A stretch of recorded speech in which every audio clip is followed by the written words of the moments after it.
What's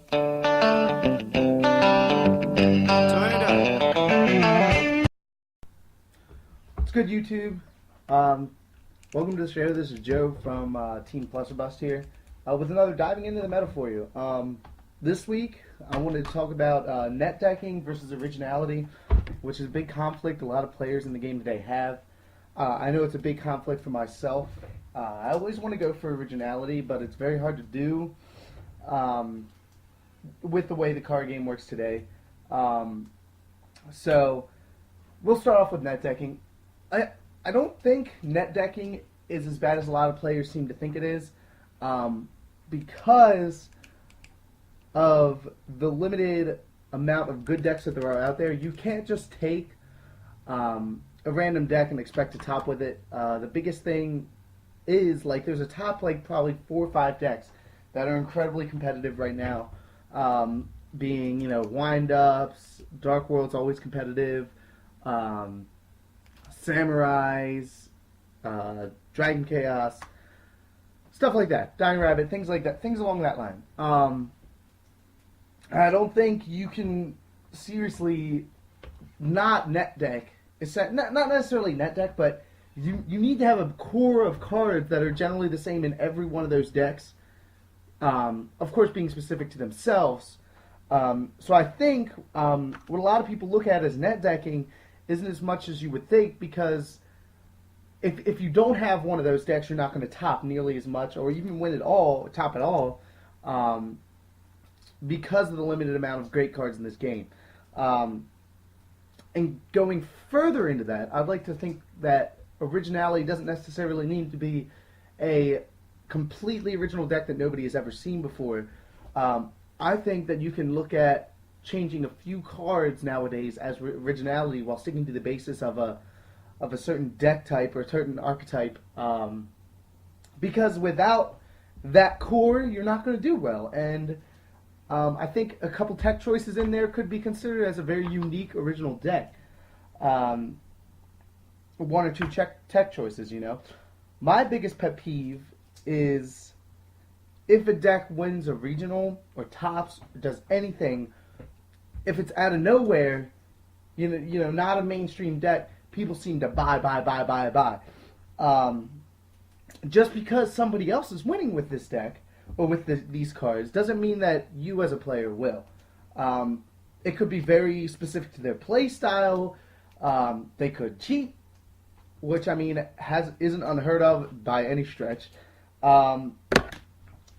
So just because somebody else wins with it doesn't mean you will. And a case in point is just recently Alex Thomas and his Medolce's top 4ing at Seattle Regional. Don't buy that stuff, guys. Don't think that you're going to go out there and buy 3 Magdalens and Butleresque and all these Medolce cards and think that you're going to top with it, because he's the only one. How long has that archetype been out now?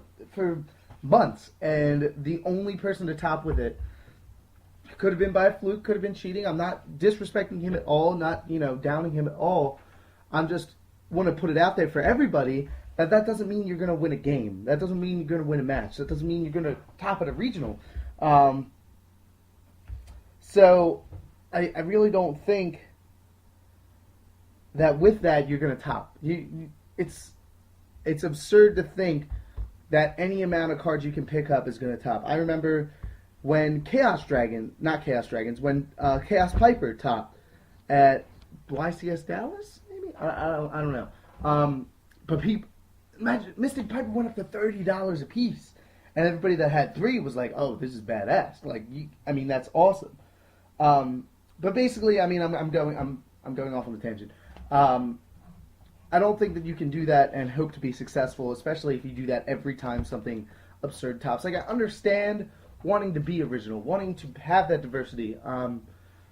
Like, that's awesome. Do that. Keep that. It keeps the game true. It brings a little something different to the game.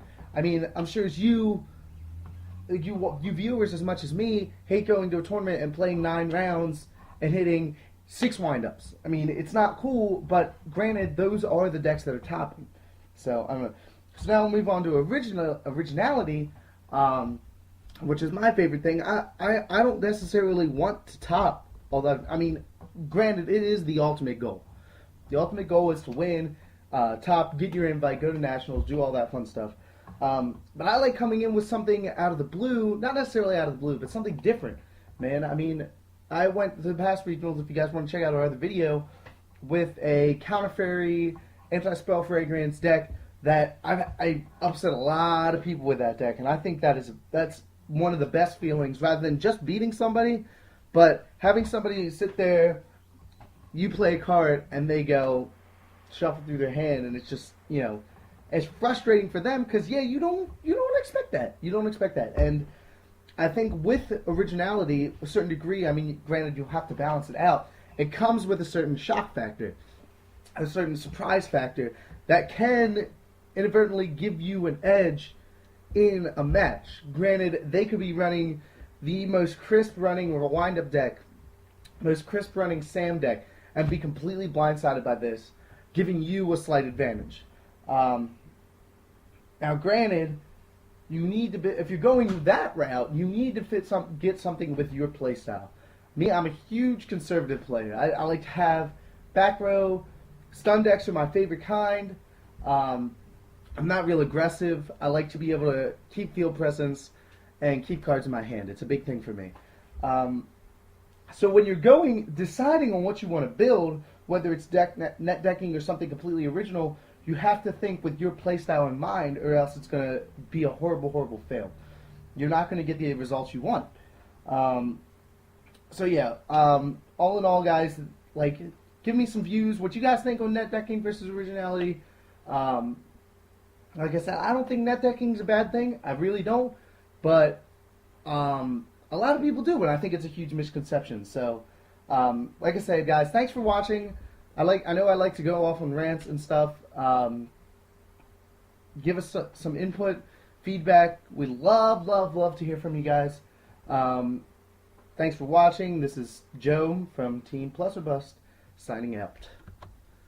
Figure out. Baby, come back.